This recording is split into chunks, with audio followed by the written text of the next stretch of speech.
자, 이제 내일은 아기 예수님이 탄생하신 날을 기념하는 성탄절이죠. 매년 이맘때가 되면 예수님께서 이 땅에 오신 것을 우리가 기념하게 되는데요. 그때마다 우리는 어떤 마음을 가지고 성탄절을 맞이해야 할까요? 매년 똑같은 성탄절 행사를 하면서 습관적이고 또 형식적인 성탄을 지내야 하겠습니까? 자, 여러분들은 이번 성탄을 어떤 생각과 모습으로 맞이할 계획이세요? 우리 통하는 교회 성도님들은 이번 성탄절에 예수님이 누구신가를 깊이 묵상하면서 특히 이 세상의 빛으로 오신 예수님에 대해서 함께 생각해 보기를 원합니다. 빛으로 오신 예수님, 그분을 우리가 함께 나누기를 원합니다. 자, 그렇다면 우리 아이들은 성탄절이 되면 무엇이 가장 먼저 생각날까요? 잘 생각해 보세요. 지난주에 우리 교회 초등부 아이들에게 제가 물어봤습니다. 너희들은 성탄절이 되면 무엇이 가장 생각나니? 물어봤더니 저는 은근히 이제 기대하기를 예수님이 가장 먼저 생각난다고 말할 줄 알았어요. 애들은 애들입니다. 우리 크리스마스 선물이 기다려진다. 그게 제일 먼저 생각이 난다고 우리 아이들이 얘기를 하더라고요. 아이들 마음속에는 예수님보다는 크리스마스 때 받게 되는 선물이 가장 기대가 된답니다. 혹시 초등부 아이들을 키우는 우리 부모님들은 참고하시길 바라요. 자, 그러나 애들이나 어른이나 선물 좋아하는 것은 비슷한 것 같죠. 그래서 내일 교회에서는 아이들만 선물을 준비하는 것이 아니라 우리 어른들 선물까지 준비를 했습니다. 너무 걱정하지 마시고요. 왜 애들만 챙기나? 아니요, 어른들도 챙깁니다. 자, 어제 제가 뉴스를 보니까요, 이런 이야기가 있었습니다. 산타의 존재를 의심하기 시작하는 나이가 언제일까? 그 연구 결과가 나왔어요. 산타의 존재를 의심한다. 자, 여러분들이 생각할 때에 아이들은 몇 살 때에 산타의 존재를 의심하게 될까요? 몇 살 정도 되면? 자, 아이들은 보통 8살이 되면 산타클로스의 존재를 의심하기 시작한다고 합니다. 자, 미국의 텍사스 대학교 심리학과 교수의 인터뷰 내용에 따르면 아이들은 8살이 되면 산타의 존재를 의심하고 또 누군가로부터 산타가 없다는 그런 소리를 듣게 되면 잠깐이지만 슬픔에 빠진다. 이런 연구 결과가 나왔습니다. 자, 그런데요, 산타의 존재를 믿었던 아이들이 더 이상 산타를 믿지 않게 되는 결정적인 계기가 있다고 합니다. 그게 뭘까요? 뭔가 존재를 의심만 하고 있었는데 산타를 믿지 않게 된 결정적 계기는 바로 친구들의 폭로에 있었다는 거예요. 물론 아이들은 친구의 폭로가 있기 전까지는 산타가 어떻게 하룻밤 사이에 전 세계를 돌아다닐 수 있을까? 뭐 이런 생각을 하면서 논리적인, 합리적인 의심을 해보는 거죠. 그렇게 조금씩 의심하다가 결정적으로 야, 산타 없어. 우리 아버지가 산타더라. 이런 얘기 친구들로부터 듣게 되는 겁니다. 그래서 학교 친구의 폭로를 듣고 그 실체를 깨닫게 된다고 합니다. 자, 그때 아이들이 느끼게 되는 실망감은 이루 말할 수 없을 것 같습니다. 8살에 제일 가까운 친구가 누구지? 우리 주한가? 주한은 어땠어? 언제 산타가 없다는 것을 깨닫게 됐어? 설마 지금도 믿고 있는 건 아니지? 저는요, 이 뉴스를 보면서 무슨 생각을 했냐면 이번 성탄절에 바로 이와 비슷한 폭로가 여러분들의 친구와 지인들에게 벌어졌으면 좋겠다, 이런 생각을 하게 됐습니다. 야, 친구야, 원래 산타는 존재하지 않아. 뭐 이런 사실을 폭로하라는 것이 아니라 이런 얘기를 하면 어떨까 싶어요. 친구야, 네가 믿을지 모르겠지만 하나님은 진짜 살아계셔. 그리고 하나님의 아들이신 예수님께서 이 땅에 태어나셨어. 그 예수님께서 우리를 죄에서 구원해 주셨어. 우리가 그분을 믿어야만 영생을 얻을 수 있어. 그러니 네가 믿고 있는 신은 다 가짜야, 자식아. 야, 이런 폭로를 한번 해보십시오.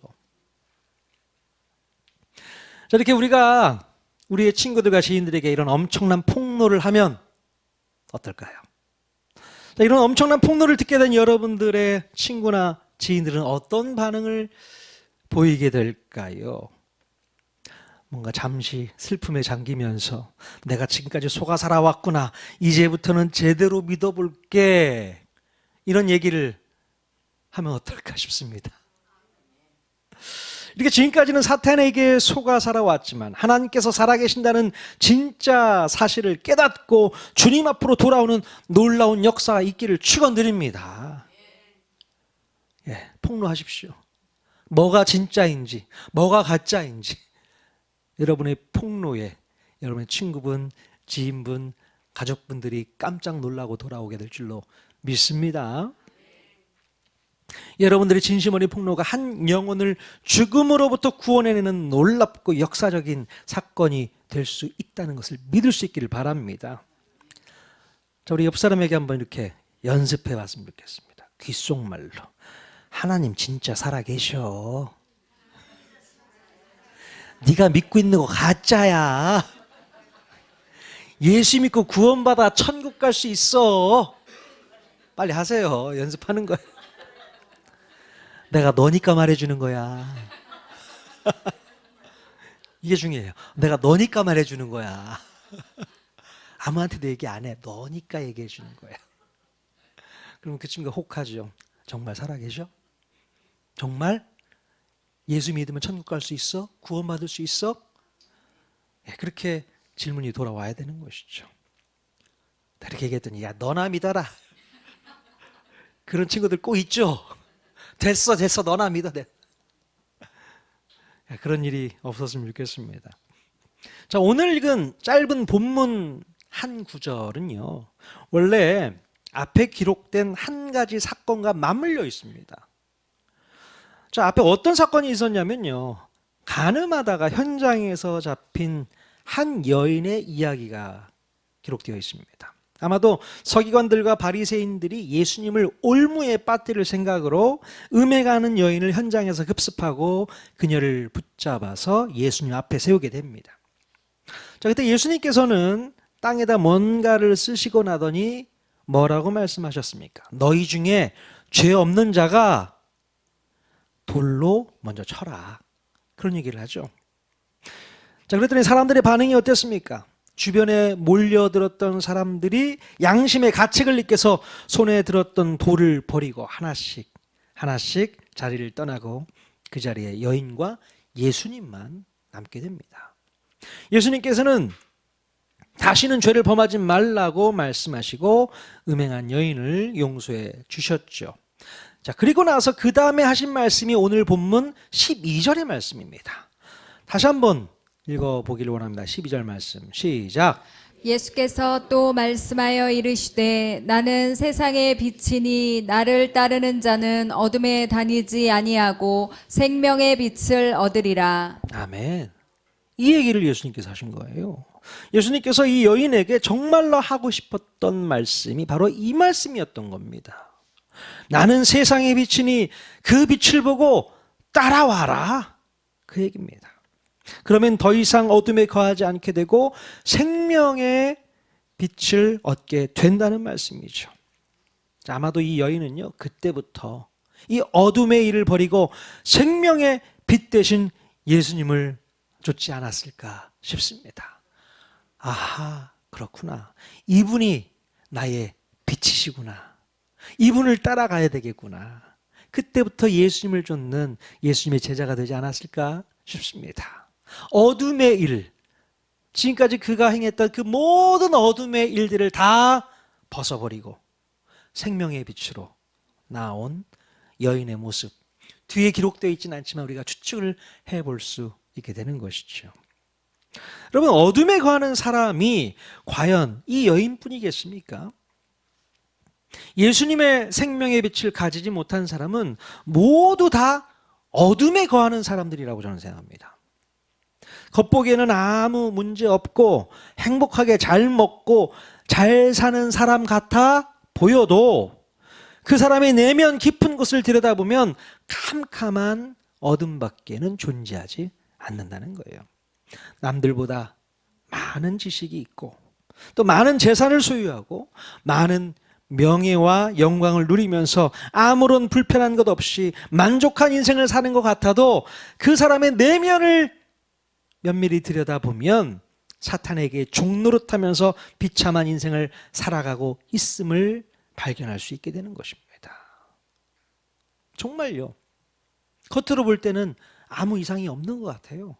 야, 이 사람처럼 행복하게 사는 사람도 없겠다 싶은데 웬걸요. 그 가정을 들여다보고 그 사람 개인을 들여다보면 너무나도 힘들고 어렵고 고통스러운 일들이 많이 벌어지고 있어요. 다 감쪽같이 감추고 있는 겁니다. 속이고 있는 겁니다. 난 이렇게 잘 살고 있어. 난 너보다 이렇게 행복해. 나는 아무런 문제도 없어. 이쯤 되면 내가 너보다 더 잘난 거 아니야? 그거 내세우고 싶어서 다 감추고 있는 겁니다. 아무도 모르게. 그런 사람들이 너무 많이 있어요. 감쪽같이 속이고 있습니다. 근데 웬걸? 아니요. 문제가 빵빵빵 터지는데도 그거 감추느라고 애쓰고 있어요. 자, 그런데 만약에 어떤 사람이 자기 자신은 예수님을 믿지 않아도 모든 것이 만족하고 일상이 늘 평화롭고 행복한 삶을 살고 있다고 한다면 그 사람에게는 과연 굳이 복음이 필요하겠습니까? 어떨까요? 복음을 전하는 게 맞습니까? 야, 나는 행복해. 난 아무 문제도 없어. 남편 돈 잘 벌어오고 자식들 다 장가가고 시집가고 잘 먹고 잘 살고 있어. 아프지도 않아. 건강해. 좋은 인간관계 잘 맺고 있어. 야, 이 정도면 행복하지 않아? 이런 사람에게 복음을 전할 필요가 있겠습니까? 어떻습니까? 더 뭘 바라겠냐? 내가 교회 가서 뭘 더 바라겠어? 이렇게 얘기하는 사람들도 있을 겁니다. 야, 나는 교회 안 가도 돼. 지금도 만족해. 좋아, 좋아, 좋아. 야, 이런 사람들에게 여러분 복음을 전할 수 있겠습니까? 복음을 전해야 되는 겁니까? 왜요? 굳이 행복하다는데 뭐하러? 여러분, 그런 사람일수록 그 사람이 누리고 있는 행복과 편안함과 만족함을 깨뜨려줘야 되는 거예요. 이게 뭔 소리야? 왜 깨뜨려? 잘 살고 있는데. 아니요. 분명히 우린 깨뜨려줘야 됩니다. 아까 말씀드렸던 것처럼 네가 지금 누리고 있는 것이 뭐라고요? 다 가짜야. 친구한테는 다 가짜야, 이 자식아. 이렇게 얘기를 해야 되는 거예요. 가짜야. 폭로해줘야 되는 겁니다. 너 몰랐어? 네가 지금 누리고 있는 그 행복, 만족, 평안함 다 가짜야. 정말 그렇습니다. 그런 사람은 어둠 속에 살면서도 그 어둠이 불편함을 주지 않고 있으니 그냥 만족하며 사는 거예요. 빛을 경험해 보지 못했기 때문에 어둠이 불편하다는 것을 모르고 있는 겁니다. 여러분, 태어나면서부터 앞을 보지 못하는 사람과 반면에 정상적으로 살다가 어느 날 갑자기 앞을 보지 못하게 된 사람, 이 둘 중에 누가 더 힘든 삶을 살게 될까요? 그렇겠죠. 당연히 빛이 뭔지를 아는 사람이 암흑 속에서 사는 것이 더 힘들 것 같습니다. 예. 어차피 태어나면서부터 앞을 보지 못하는 사람은 그러려니 하면서 살기 때문에 빛에 대한 간절함도 없고 어둠에 대한 불편함도 없는 거잖아요. 자, 그런데 안타깝게도 죄 가운데 태어난 우리 인간들, 우리 모든 인간들은 빛을 경험해 본 사람이 아무도 없습니다. 자, 그래서 그 빛이 뭘 의미하는지, 어떤 혜택을 가져다 주고 어떤 만족을 주고 어떤 행복을 주는지 전혀 모를 수밖에 없는 거예요. 그러니까 뭔가 내가 누리고 있는 행복, 이게 진짜 행복인지를 착각하고 있는 겁니다. 아니요. 어둠 속에 있는 것이 적응됐을 뿐인 겁니다. 그걸 가지고 만족한다고 얘기할 수 없는 것이죠. 네가 지금 어둠에 갇혀 있어. 어둠 속에 있다고. 그거 알려줘야 되는 거예요. 그래서 제가 깨뜨려 주라고 얘기하고 있지 않습니까? 가짜야. 밝은 빛으로 나와야 돼. 밝은 세상이 있어. 그 얘기를 해줘야 되는 겁니다. 자, 그러면 그들이 빛을 경험할 수 있는 유일한 방법이 있다면 무엇일까요? 빛을 한 번도 경험해 보지 못한 사람들이 빛을 경험할 수 있는 방법, 뭐가 있을까요? 그것은 바로 이미 빛을 경험한 사람들로부터 그 빛에 대해서 듣게 돼야 되는 겁니다. 빛을 경험해 본 사람, 이미 빛을 경험해 본 사람이 그것을 알려줘야 되는 것이죠. 야, 빛을 경험해 보니까 이런 게 있네? 이렇게 좋은 게 있어. 이게 정말 놀라워. 그 얘기를 해줘서 알려줘야 되는 거예요. 바로 예수님의 빛을 경험한 우리가 이미 만난 예수님의 빛을 그들에게 알려주고 가르쳐 주면 되는 겁니다. 그것이 바로 너희가 지금까지 어둠에 거하고 있었던 거야 라고 폭로하는 겁니다. 넌 지금 어둠에 거하고 있었던 거야. 알려주셔야 돼요. 폭로하셔야 됩니다. 너희가 지금 어둠에 거하고 있었기 때문에 인생이 힘들고 지치고 괴롭고 고달프고 외로운 거였어. 그걸 좀 알아야 돼. 그러나 이제 우리 예수님을 만나면 더 이상 어둠에 거하지 않게 될 거야. 자, 이렇게 세상의 빛으로 오신 예수님을 전하시면 되는 겁니다. 이걸 폭로하시란 얘기예요. 깨닫게 해주시란 얘기입니다. 어둠 속에 있는 사람들, 암흑 가운데 거하는 사람들, 아니 그것도 불편하지 않아서 적응해 있는 사람들, 그들에게 알려주십시오.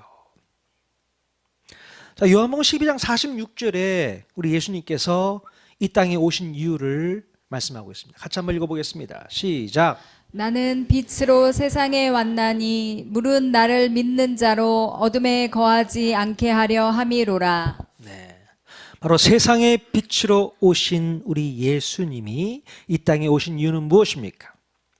우리 예수님을 믿는 자들로 하여금 어둠에 거하지 않게 하기 위해서 오셨다는 거예요.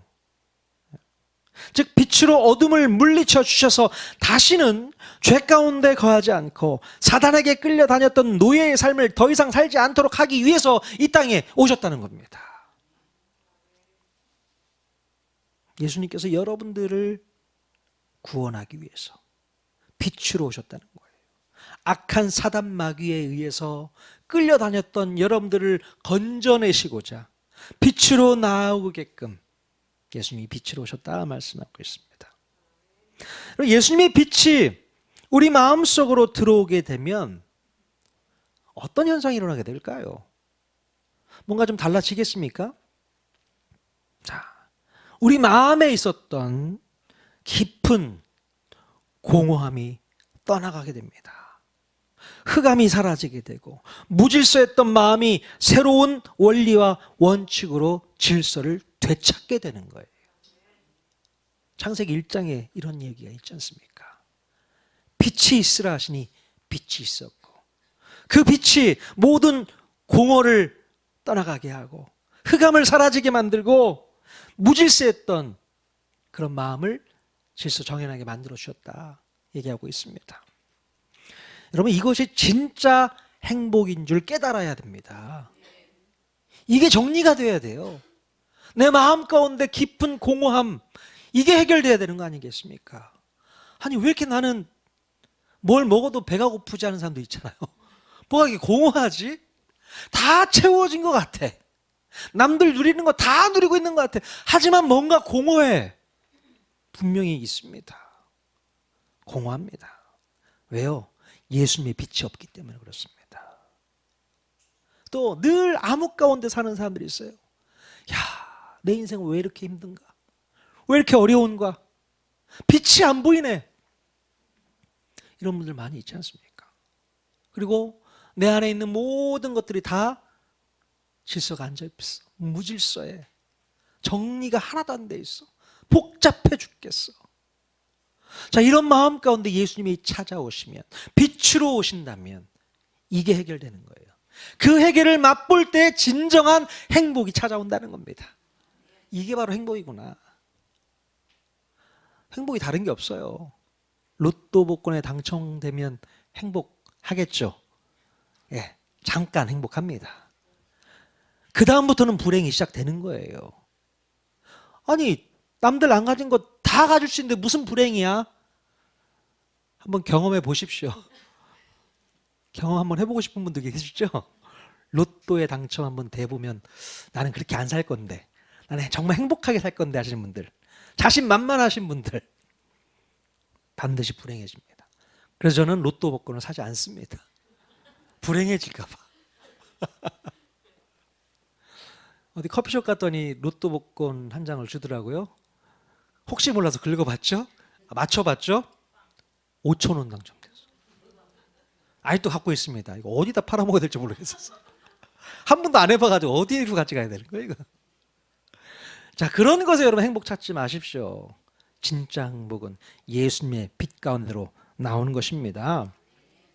예수님의 빛을 경험하면 더 이상 그 어떤 좋은 것을 만날 수가 없기 때문에 또 다른 은혜를 달라고 매일같이 구걸하듯 구하지 않아도 됩니다.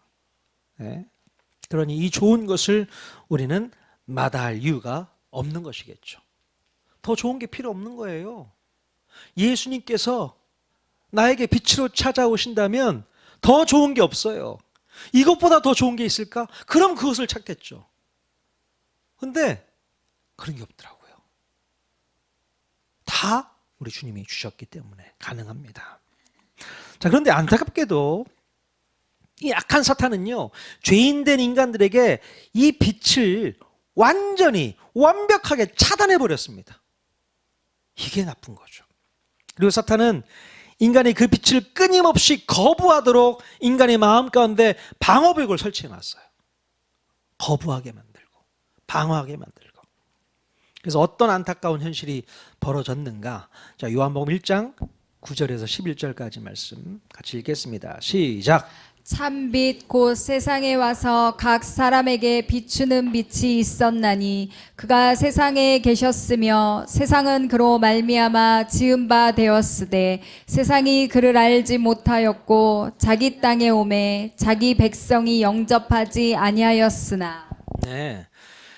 세상으로 찾아오신 예수님의 빛은 어떻게 임하게 되냐면 각각의 사람들에게 비추어 주었다고 얘기하고 있습니다. 그냥 전체적으로 뭉뚱그려서 빛이 비춰진 것이 아니라 각 사람에게 개별적으로 비추어 줬다고 얘기하고 있습니다. 나한테도 빛이 비쳤구나. 그렇게 생각하는 거예요. 그게 맞는 겁니다. 한 사람 한 사람 주님께서는 너무나도 사랑하시기 때문에 그들 각자의 마음 가운데 빛을 비춰주고 계십니다. 여러분 주변에 하나님을 알지 못하는 지인분들, 가족들, 친구들, 그들 마음 가운데도 각자 개인적으로 하나님께서 빛을 비추고 계십니다. 그런데 그 빛을 완벽하게 차단하고 있는 거죠. 죄성이 그렇게 하고 있습니다. 여러분 세상 사람들은요, 그 빛을 알아보지 못하고 그분이 누구인지를 깨닫지 못합니다. 그리고 오히려 그 빛을 밀어내고 더욱 강하게 차단하고 완강하게 거부해버립니다. 우리 예수님이 얼마나 속이 터지실까? 우리 예수님께서 얼마나 답답했을까? 얼마나 안타까우실까? 내가 빛이야. 내 빛을 받아들여야 되는데 그 빛을 받아들이지 않으니 네가 지금 이렇게 힘들고 어렵게 사는 거야. 이렇게 고통하고 있는 거야. 이런 문제가 계속 발생하는 거야. 빛으로 나와라. 내가 해결해 줄게. 근데 아니요. 전혀 안 받아들입니다. 나는 그 빛 필요 없습니다. 난 지금이 만족합니다. 이런 안타까운 일이 어디 있어요? 자, 그렇다면 어떻게 해야만 그런 세상 사람들에게 그 빛을 우리가 소개할 수 있을까요? 이렇게 거부하고 있는 그들에게 어떻게 그 빛을 소개할 수 있을까? 자, 바로 그들과 제일 가까이 있는 저와 여러분들이 그들에게 빛을 느낄 수 있도록 해줘야 되는 것입니다. 이것이 우리의 사명 아니겠습니까? 그래서 너희가 세상의 빛이라, 세상의 소금이라 얘기하고 있는 거예요. 너의 빛이, 너희 속에 있는 예수의 빛을 비춰서 그들에게 빛을 보게끔 해라. 그 얘기입니다. 여러분, 정말로 그 사명이 힘들고 어렵다는 것을 알지만 이 방법밖에는 없다는 것도 우리가 알아야 돼요. 이 방법밖에 없어요. 그들이 어떻게 빛을 볼 수 있겠습니까? 자, 그러면 우리들이 그들에게 보여줄 수 있는 이 빛, 어떻게 그들에게 빛을 보일 수 있을까요? 빛의 속성을 통해서 그들에게 빛을 경험하게 하면 어떨까 싶습니다. 그럼 빛의 속성은 어떤 게 있을까요? 첫 번째요, 빛은 분별할 수 있게 해준다는 겁니다. 분별할 수 있게 되어지죠. 빛이 비치면 모든 것이 드러나기 때문에 사물을 분별할 수 있게 됩니다. 이 빛 때문에 아, 저 옷은 빨간색이구나, 저 옷은 초록색이구나, 분별이 가능하잖아요. 예. 여러분, 왜 인간은 방황하는 삶을 살게 될까요? 당연히 어둠 속에 있기 때문에 그렇습니다. 방향을 분별할 수가 없는 거예요. 내가 가야 될 길을 모르고 방황하는 겁니다. 빛이 없으니, 어둠 가운데 있으니 내가 가야 될 길이 안 보이는 겁니다. 앞이 보이질 않아요. 그래서 필요한 게 뭐예요? 빛이 필요한 겁니다. 빛이 있으면 방향을 제대로 잡을 수 있고, 빛이 있어야만 방황을 멈출 수 있게 되는 겁니다. 예수님의 빛을 소유한 사람들은 갈 길을 몰라 헤매지 않는다는 것을 보여줘야 되는 거예요. 여러분, 교회 다니고 신앙생활 하시는 여러분들은요, 방황하는 삶을 살아서는 안 됩니다. 왜냐하면 빛이 여러분 마음 가운데 있다면 그 빛이 여러분을 인도하시기 때문에 절대로 방황하지 마십시오. 어디로 가야 될지 갈피를 못 잡고 있으면 안 되는 겁니다. 그 의심되는 거예요. 만약에 내가 어디로 가야 되지? 뭘 어떻게 해야 되지? 빛이 없으면 그런 의심이 들게 되는 거죠. 지난주에 제가 가끔 잘 보는, 꼭 챙겨보는 TV 프로가 있습니다. 무엇이든 물어보살. 컨셉 자체가 무당 컨셉이에요. 그게 좀 아쉽긴 하지만 일반 사람들이 신청을 해서 자기의 고민 상담을 그 연예인 둘에게 받는 겁니다. 그래서 저는 그 프로를 보면서 제가 직접 목회적인 관점으로 답을 해주고 있더라고요. 그런 훈련을 하고 있습니다. 그러니까 세상 사람들이 한 명, 두 명 와가지고 자기의 문제를 얘기하는 거예요. 그 연예인 둘한테. 그럼 저는 저 나름대로 답을 얘기를 해주고 있는 거죠. 그러면서 그런 생각도 들더라고요. 내가 만약에 고민이 있어서 저들에게 찾아가서 그런 고민 상담을 하면 어떻게 될까? 참 비극이죠. 목사가 이런 일은 있어서는 안 되겠다 생각을 했었습니다. 그런데 지난주에 누가 고민 상담을 했는가? 목사 지망생인 전도사가 상담을 받으러 왔어요. 그 전도사의 고민이 뭔지 아십니까? 대박이에요. 이 친구는 우리나라에서 머리가 제일 좋은 사람이에요. 지능지수가 200이 넘습니다. 그런 머리로 왜 전도사를 해야 하는 사람도 있겠죠. 근데 이 친구의 고민이 뭐였냐면 사람들이 자기를 천재로 한다는 거예요. 천재라는 게 뭐냐면 뭔가에 뛰어난 재능을 가지고 있는 사람을 천재라고 하는데 자기는 뭔가 뛰어난 재능은 없다는 거예요. 단지 지능만 높다는 거예요. 그래서 사람들이 그렇게 알아보는 게 나는 너무 부담이 된다, 뭐 그런 얘기를 하려고 고민을 상담하러 온 겁니다. 좀 안타깝더라고요. 오히려 전도사, 앞으로 나중에 목사가 되실 양반이라면 오히려 누군가를 상담해 줄 수 있어야 되는데, 뭔가 빛을 가지고 길을 제시해 줄 수 있어야 되는데 오히려 자기가 상담을 받고 있는 거예요. 좀 그게 너무 아쉽더라고요. 정말 그렇게 나왔어야 되나? 그 별것도 아닌 문제 가지고 저렇게 나와야 될 이유가 있었나 그런 생각이 들더라고요. 아쉽더라고요. 저는 여러분들이 누군가로부터 고민 상담을 듣기를 원합니다. 난 너한테 가면 모든 고민을 해결받을 수 있을 것 같아. 그런 친구분들 있으시잖아요. 예, 그들에게 정확하게 얘기해 주십시오. 네 문제가 이런 것 같아. 내가 기도해 보니까 하나님께서 너에게 이런 말씀을 하시는 것 같아.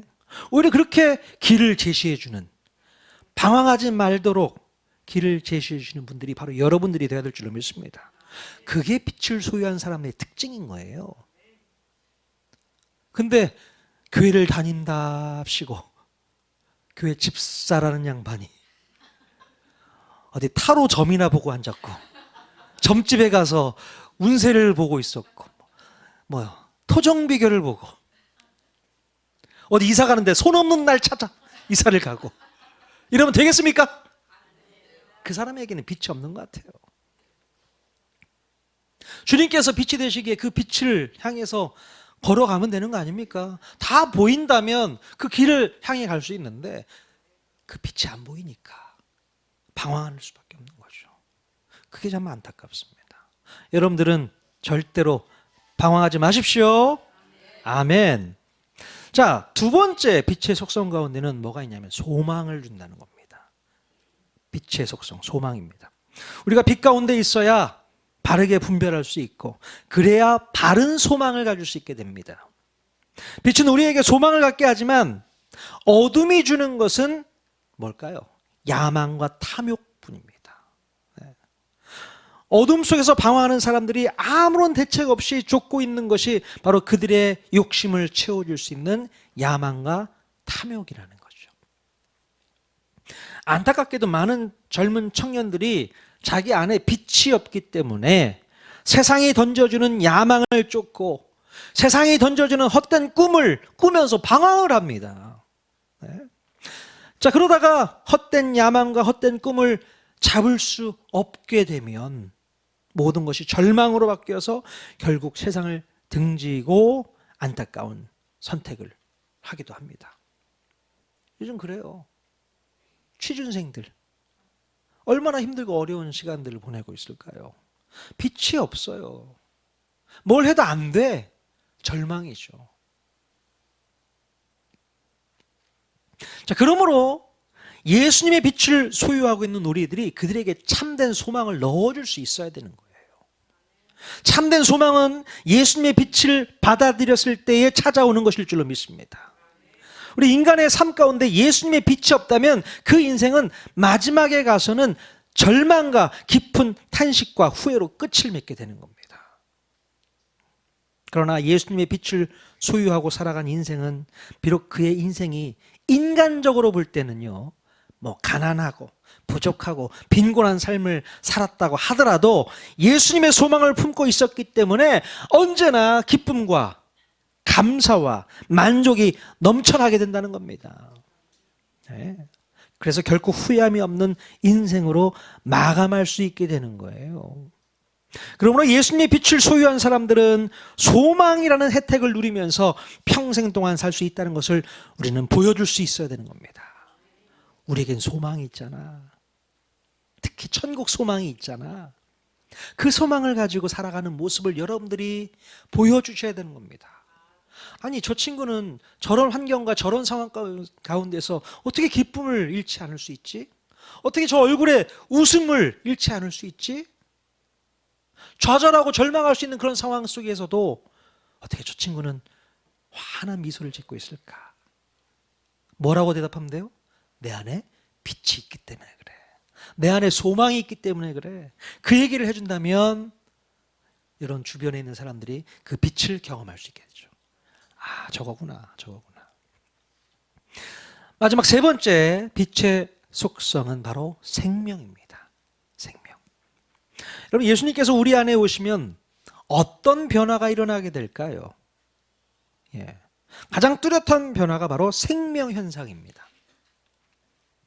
여러분, 거미줄이 여기저기 쳐 있고 곰팡이로 쾌쾌한 냄새가 나던 캄캄한 방에 밝고 따뜻한 빛이 들어오면 거미줄도 또 곰팡이도 자취를 감추고 그때부터 생기가 도는 방으로 변화되는 것 같은 현상이 나타나게 되죠.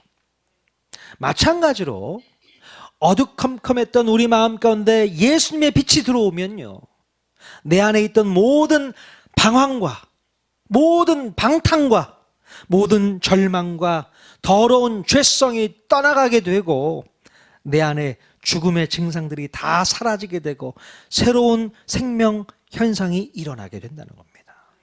예.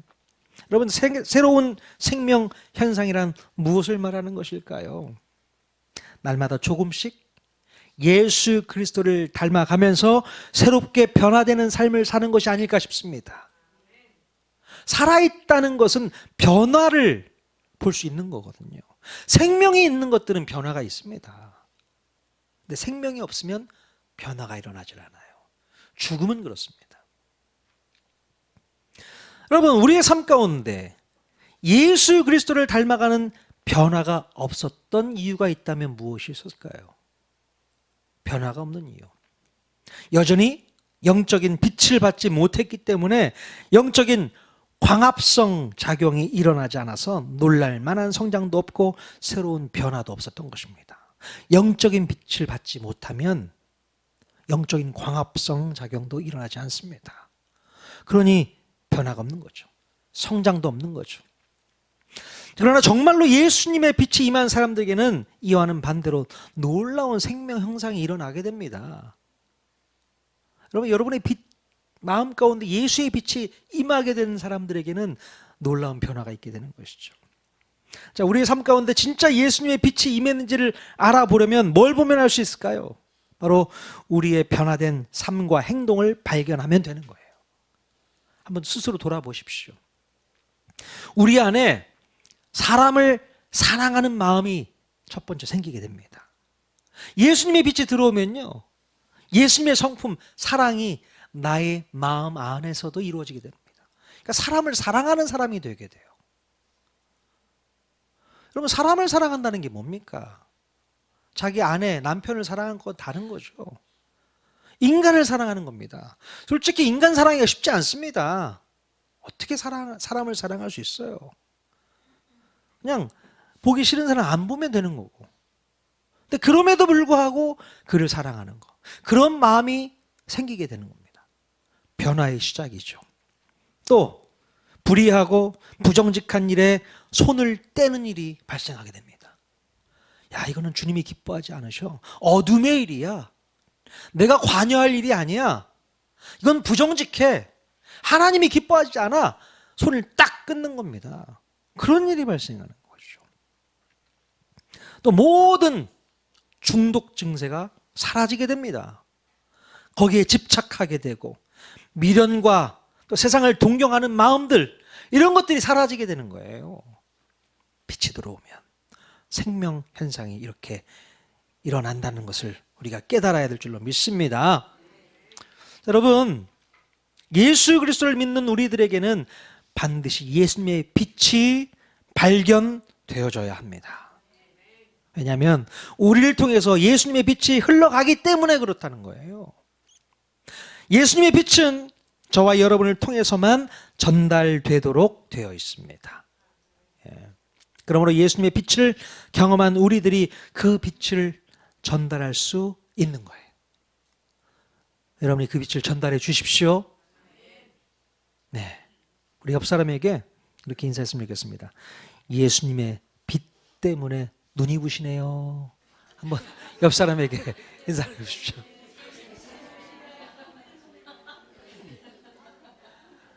여러분을 통해서 예수님의 빛이 흘러나가야 됩니다.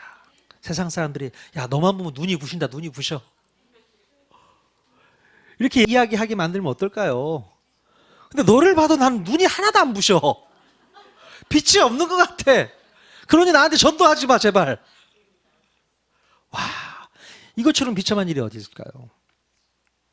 그래서 여러분들, 예수 그리스도의 빛을 경험한 저와 여러분들이 먼저 그 빛을 비추고 흘려보내는 귀한 성탄절 될 수 있기를 주님의 이름으로 간절히 축원드립니다. 내일 바로 그날이 될 것 같습니다. 오늘 한 번 더 연락하셔서 초청하시고 또 못 온다고 하더라도 끈질기게 요청하십시오. 빛을 어떻게 해서든 흘려보내야 될 거 아닙니까? 그 빛 때문에 그 사람이 구원받아서 나도 빛을 얻었어 라고 고백할 수 있는 거 들어오셔야 되는 거 아니겠어요? 자, 그런 날들을 기대하면서 이번이 아니더라도 다음번 또 그 다음번 기회를 붙잡고 그들에게 빛을 전하는 저와 여러분 모두가 다 될 수 있기를 주님의 이름으로 간절히 축원드립니다. 아멘.